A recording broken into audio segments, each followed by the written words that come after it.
If we have never met before, I am Melissa with Build a Better Bakery right here in the Bakery Business School group, or you may even be viewing this on YouTube or another platform. So go ahead and throw up your hashtag replay if you're viewing on the replay. Today's topic is all about print media marketing options. This whole month is all about marketing outside of social media. So for today's session, I want to cover some more modern options for print media that you might be interested in using. Let me just make sure we are live here. Okay, perfect. So it looks like I can see, I can hear. If you have any comments, you can go ahead and post them on this video live and we can discuss what you want to talk about right now. Or if you're viewing later, you can post and we can discuss at another time. Totally up to you.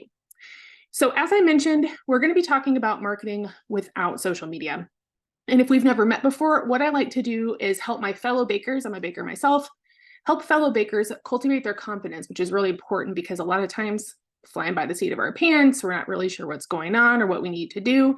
And by hanging out with you, giving you different tools and services and advice like we are doing today, that can help you start and grow your baking business with a little bit more know-how and feel good as you're doing it. I apologize for my phone. I thought I turned it off. Anyway, we're all good. Okay.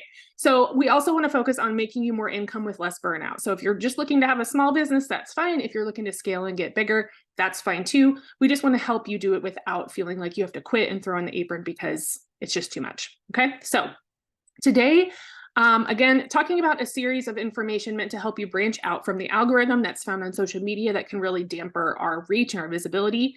We want to create other streams of marketing that you can control on your own.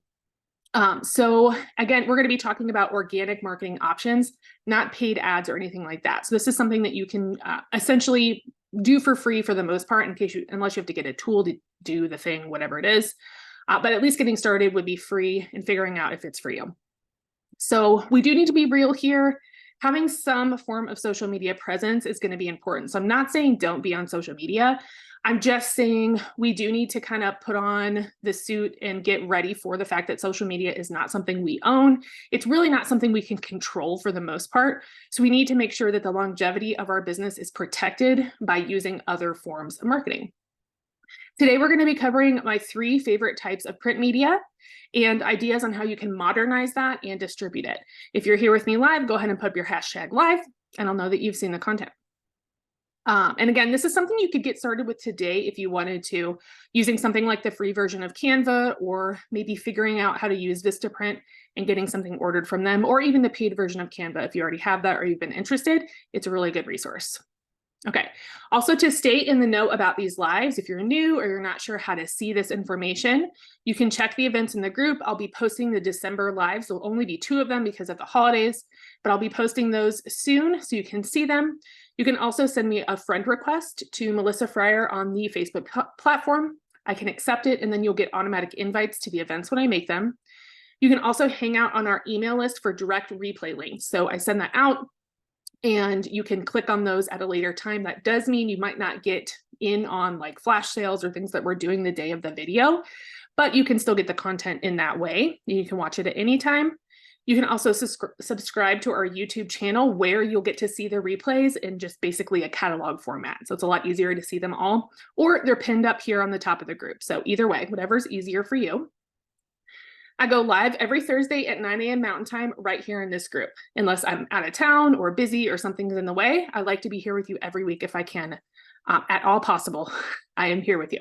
And that just helps support your journey along whichever path you're choosing with your baking. All right, so we're going to hop right in with the 3 favorite print medias, how I like to use them and how you can modernize them a little bit.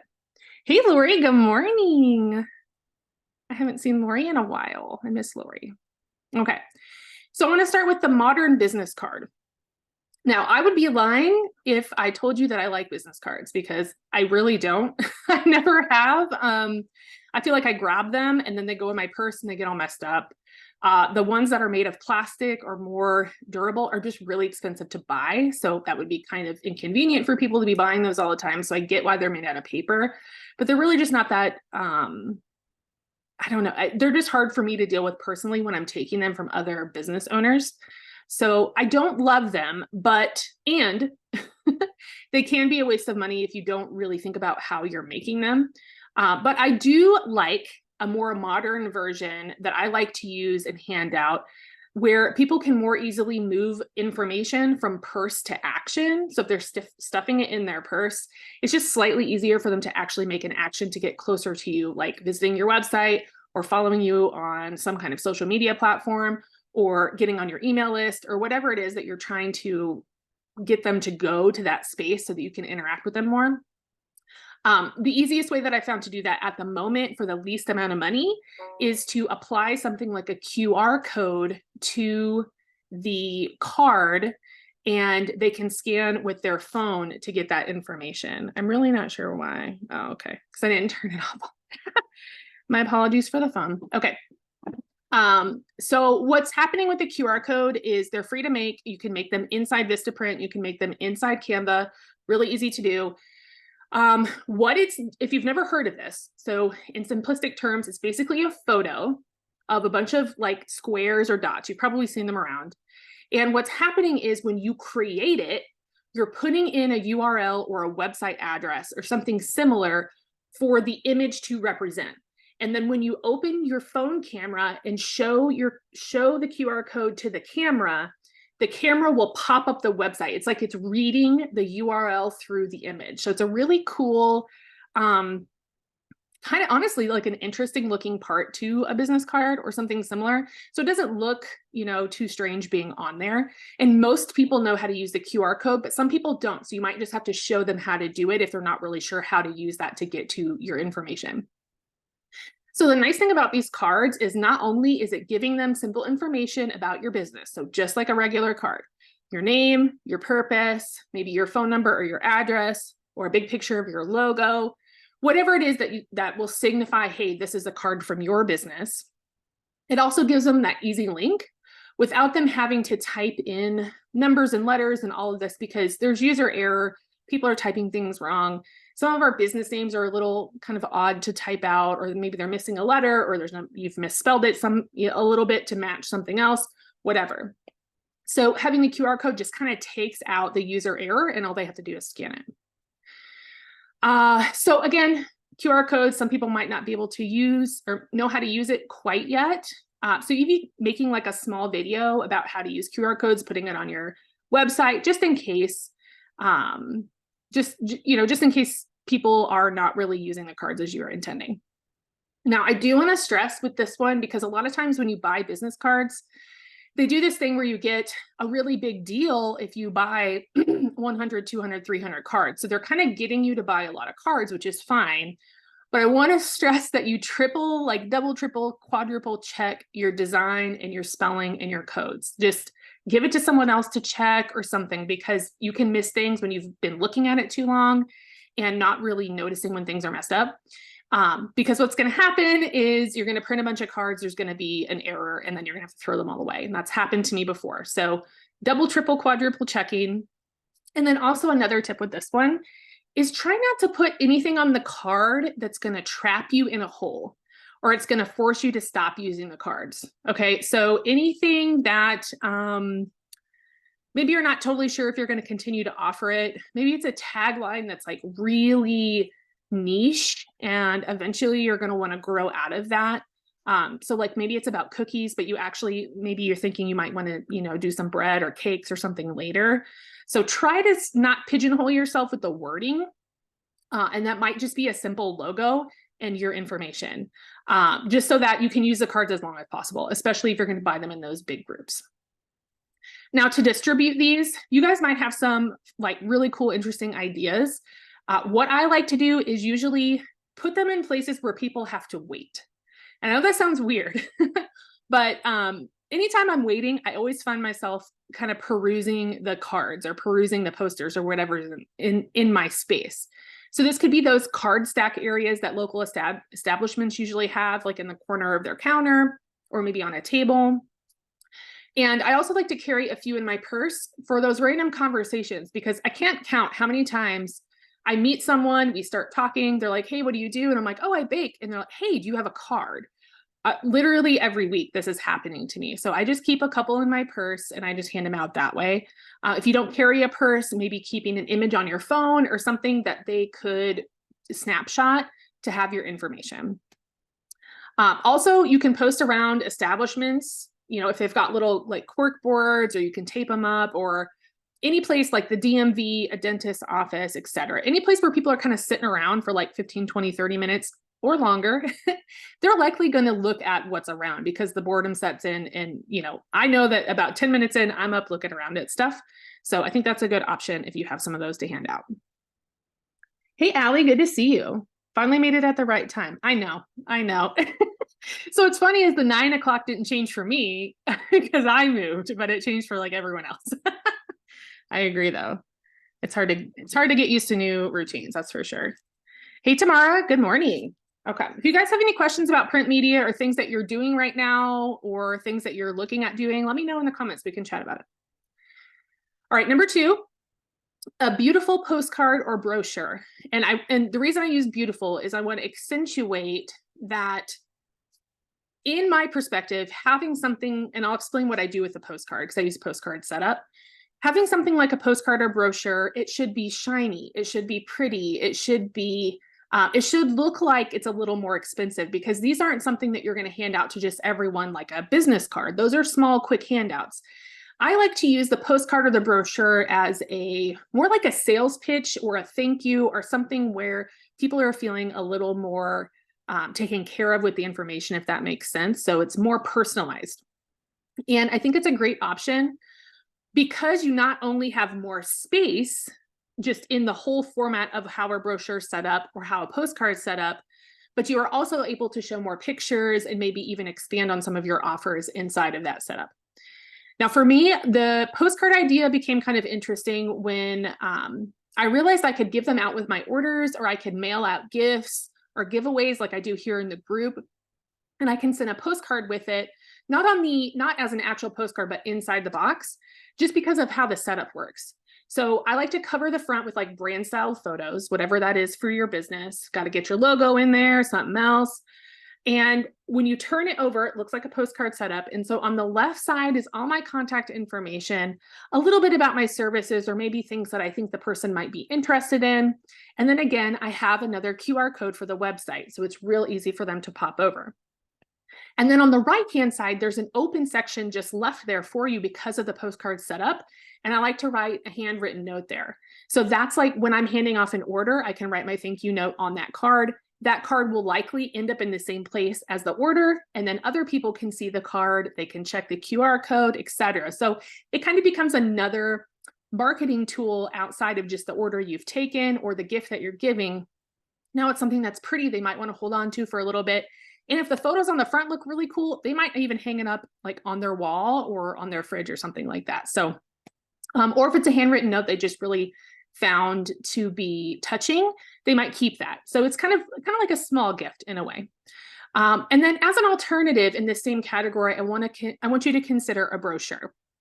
And this it can be set up differently. A lot of times we think about an 8.5 by 11 sheet that's been folded over, and it's glossy and it's got, you know, photos and some wording and some copyright to help people understand what you do, and maybe pitch a few offers or bundles depending on who it is that you're handing it to.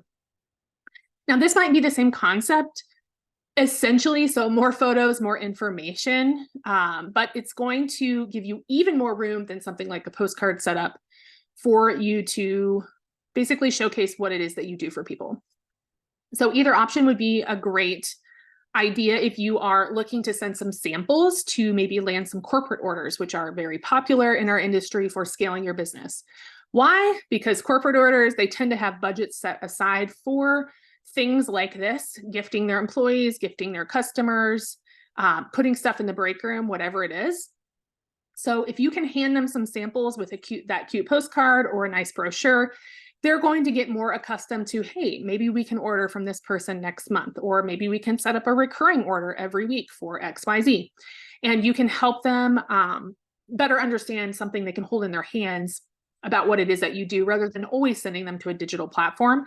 Again, if you don't want to use social or you're not focusing on that, you're going to want them to have something to hold because your social isn't going to show them everything that you have going on.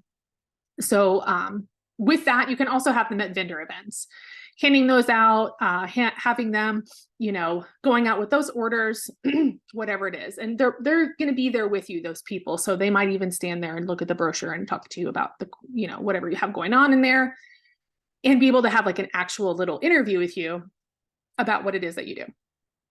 Okay. And I did want to say specifically, because I've done all of these, at least in my experience, this option of the postcard brochure type deal can be more costly than something like a business card. We can all see why, right? More ink, more paper, etc. So you may need to take more precaution to how and when you're using these. You might need to order them in smaller batches, which is going to also mean probably a higher cost. If you're ordering from somewhere like Vistaprint, that gives discounts for higher or more larger orders.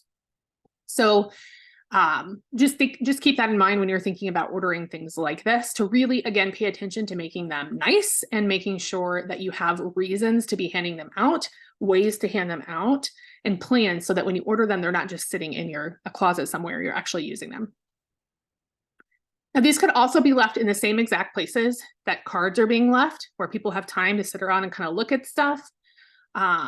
Or they can be distributed, in another way where you want to introduce people to your services. So if it's not a vendor event and if it's not samples, you might have other places that you go where you want people to really see your business as like super high professional and really nice looking and all of that. You might have those there. That could be different for everyone. That could be a chamber meeting. That could be just a business networking meeting. That could be walking around your neighborhood and just making sure everyone on your street knows who you are and what you do. So kind of just a smaller, more intimate and more information type of media marketing or print media marketing that you could look into. Okay. Okay, not seeing any questions yet, so I'm going to keep heading on to number 3. This one is the attention grabbing flyer. So again, I'm using attention grabbing because although I would prefer a flyer to be beautiful, I love to look at a beautiful flyer. Really, the main thing with them is they have to grab attention, because likely when this flyer is posted somewhere, it's going to be competing with lots of other things. It could even just be competing with a door or competing with, flowers or something else that's in the area that people's eyes are going to be drawn to. So you need it to grab attention. Now, thankfully, we have highly accessible sites to help us make beautiful flyers for our events.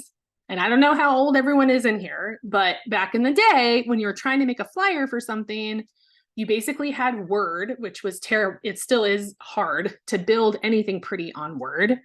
Or you could hire something like a digital artist to help you, and it's costly. And, they should be paid for their work too. So there's just a kind of cost barrier with that aspect. But now it's just so easy and fast and honestly affordable to be able to have templates and photo editing and everything that digital artists used to do solely. Now we have that in something like Canva. And again, there's the free version too. So even if you didn't want to pay for every single thing they offer, you can still get in on the ground floor and start using their templates and making these pretty flyers. So the other nice thing about the age in which we're in when it comes to printed flyers is that, let's say you're using Canva, you can save the images that you're creating in a bunch of different formats.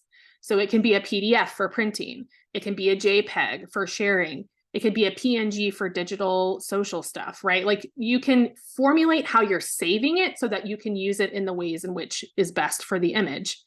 So printing it at home, sharing it via email, social, even a text message, it's easier and all options look nice.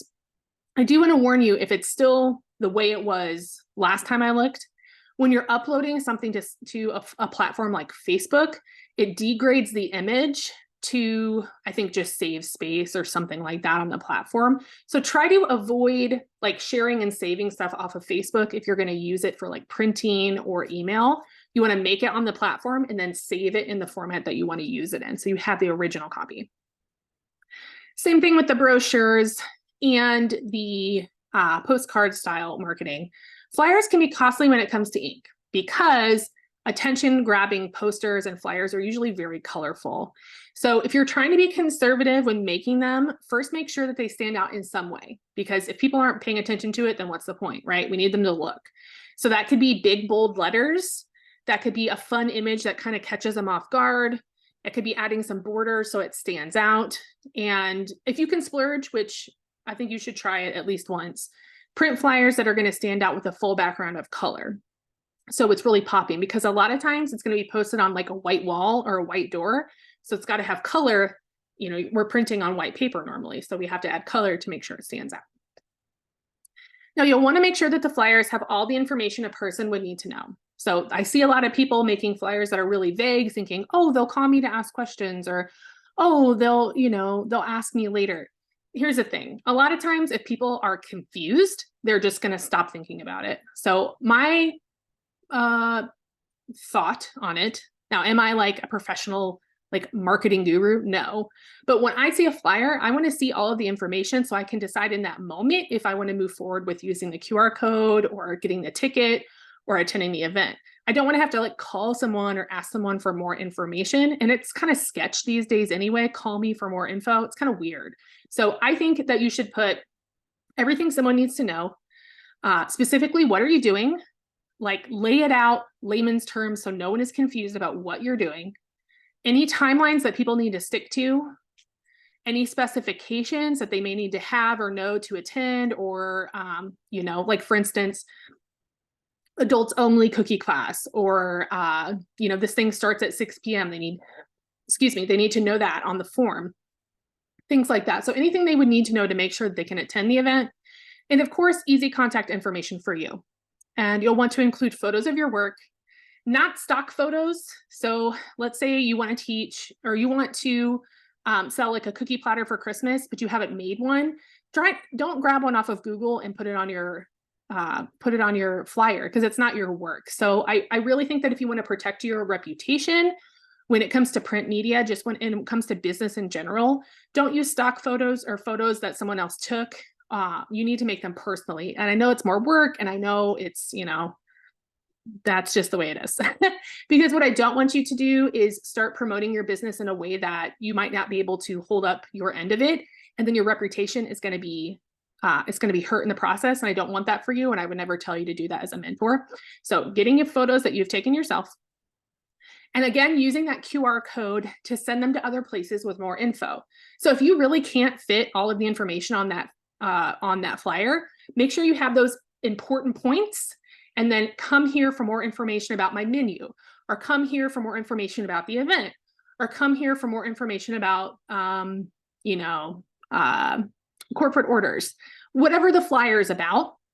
And then you can send them over to a website or a jot form or some kind of social. I would suggest having a website outside of that. And it's just professional to have it. So even if it's like a free Wix site or the Squarespace site or Square reader site, whatever, just so that they can read up more, then that's what we could do. And I do also want to note that one of the difficulties with print media is a lot of times if you have a QR code and it's on the whole flyer, someone's going to take a photo of the flyer to remember it for later. But once someone takes a photo of a QR code, they can no longer scan it in the same way by opening their camera and just hovering, because now it's a photo on their phone rather than a, actual printed QR code. So they're going to have to use something like Google Lens to go into the image and be able to regenerate and read the QR code with Google Lens. So if they don't know how to do that, you could put a little thing on the bottom, use Google Lens to read if screenshot or something like that. If you feel the need, especially if you're not sure your audience really knows how to do that, that could be a little added bonus for them to learn how to use that on their phone and then be able to read other QR codes later. Now, flyers can be distributed and posted wherever allowed. So again, really kind of who's allowing you to put stuff up? How is that working? I absolutely suggest your flyers to be up at least 1 month before the event or sale you're promoting. You can always do last minute stuff, but it's really hard to get people engaged and to understand what's happening unless it's something that like happens every year, or it's a really big community event that people have been waiting on. Then you might be able to, wait a little bit, especially if it's like a vendor event where lots of people are promoting it. There's other promotions happening, but if it's solely you promoting it, 1 month or more is good to get people's eyeballs.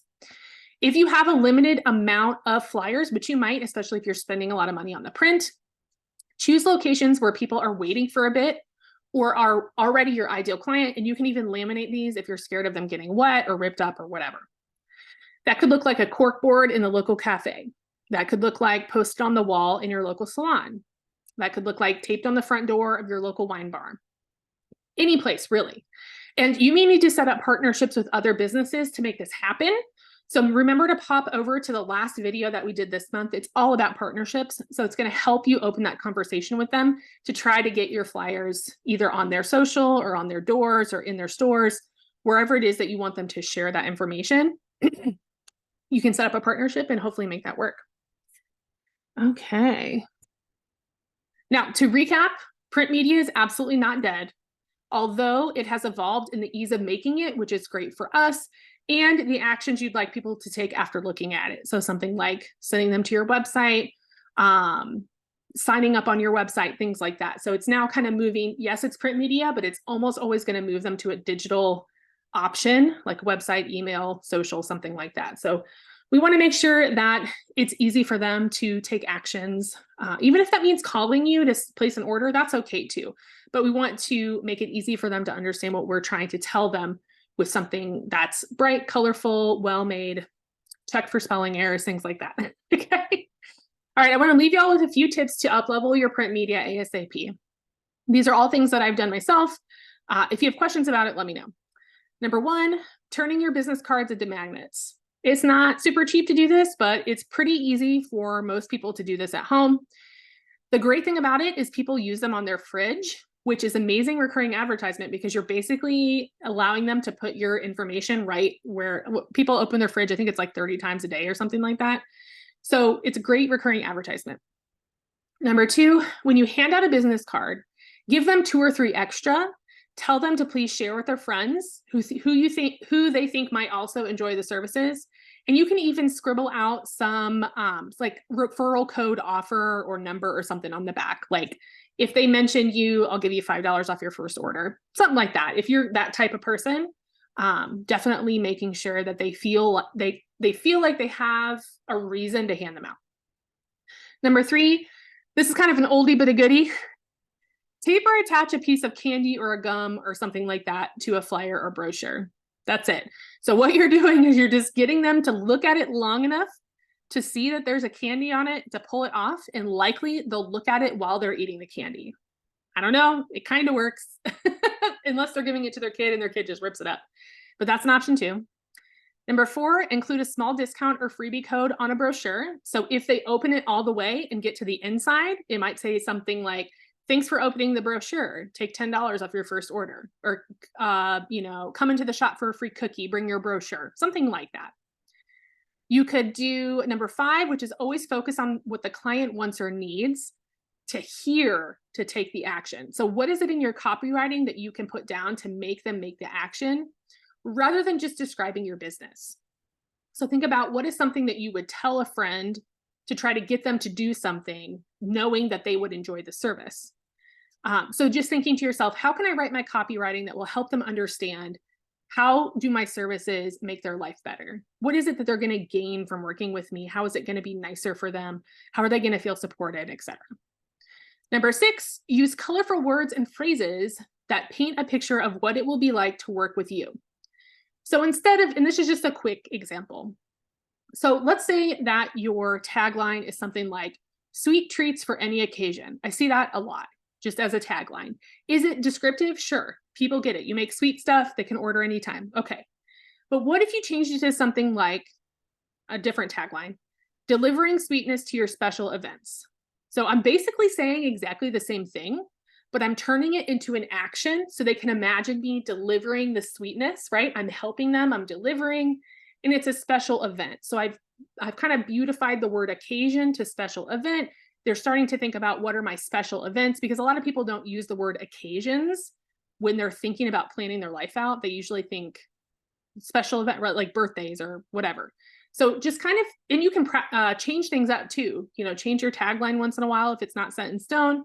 Just try to beautify and color the words to be a little more painting that picture of what it would be like. Okay, and then number 7, which is a fun one, contact locally printed magazines. There's usually a couple where people post about something happening, happenings in your city or your town. It might be a newspaper. It's usually owned by someone who gets money for, letting people put ads in. And there's usually a niche or something behind it, like home decor, weddings, etc. So contact locally printed magazines to see if they will feature this pretty Canva flyer that you made, or your brochure, or whatever it is. Sometimes it's going to cost money. Sometimes it doesn't. If sometimes your first month is free. So you just have to ask them, but that could be a fun one too. If you've never had your images of your products printed in magazines before, it's really fun, and you get to show that off, and you get to keep it for memories and things like that. So definitely check into that one. Alrighty, I'm not seeing any questions on media. So for today, that's all we're going to talk about with print media. Again, if you have questions, comment on this video, we can chat. If you have some ideas and you're not sure if you should try it, or maybe, where to order certain things, just let us know in the group or here, and we can give you some recommendations. If you missed it, we are in the middle of the Cottage to Commercial Bakery course launch. So if you've had any interest at all in learning more about commercial baking, which would be something like a storefront, a ghost kitchen, a food truck, anything that's outside of home baking usually is considered commercial baking. So if you've had any thoughts about, is that for me, or what would it be like, what's involved, all of that, that is what the Cottage to Commercial course covers. And the whole BABB team came together to add their input on this one. What's nice is I'm handing out $424 in bonuses to any baker who wants to conquer the commercial baking scene with our team and enrolls in the course at a discounted price by December 5th. So I'm giving everyone about a week to look into that and see if it's something they want to invest in, especially if you only invest a couple times a year in growing your business or getting more business knowledge. This would be a really good option if you've ever had the thought that's, storefront, should I, shouldn't I? Or if you have a plan set up and you're about to launch into a storefront in 2024, or you're starting to look at spaces, or you want to get a business plan together, all of that is what we cover in the course to help you make some really good choices along the way. Now, this offer pumps in 4 times the value because of all the bonuses we are piling on top of the course itself. And by the end of the course, which you can take at your own pace, it's in a recorded format, you are definitely guaranteed that you'll feel more confident because you're going to know a lot more about what's going on. You're going to be more prepared. You're going to have your business plan. You're going to have some of your interests and what you want your space to look like, how you want it set up, how you're going to deal with your marketing, how you're going to transition from cottage to commercial with grace if you're already a cottage baker. Basically, I cover, I think it's about, I would say about 2 to 3 years of the questions that you're going to come up against in your business. So if you've never owned a storefront before, you never worked in one, you don't know anything about it, this would be perfect for you.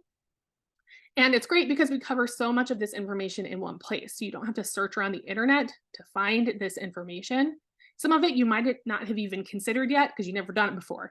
So I'm going to tell it to you first so that when it happens, you're not scared or unsure about, the ins and outs of that. And I'd love for you to have it on hand when you're making your big choices so you don't have a misstep that you're going to regret later. And it's going to make the process a lot easier because I want you to succeed. A lot of small businesses don't.